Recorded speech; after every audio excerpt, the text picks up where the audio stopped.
ভাইয়া আপনার কাছে হচ্ছে এডুকেশন জিনিসটার আসলে ডেফিনিশন কি, বা এডুকেশন বলতে ভাইয়া আপনার কাছে কি মনে হয়?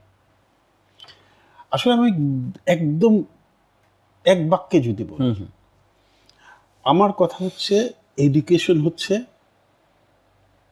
ভালো মানুষ গড়ে তোলা। সেটাই আসলে প্রকৃত শিক্ষা, যেটা আমাকে আপনাকে ভালো মানুষ করে গড়ে তুলবে। এটাই বেসিক বলে আমার মনে হয়। তারপরে অন্যগুলো যোগ হয়।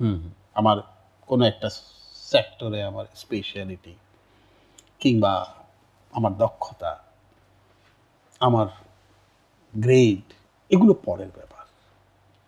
ভাইয়া যদি ভালো আপনার মানুষ যদি হতে না পারেন, আপনি পৃথিবীর সবচেয়ে ভালো বিশ্ববিদ্যালয়ের গ্রাজুয়েটকেও কি আসলে আপনি বলতে পারবেন যে সে শিক্ষিত?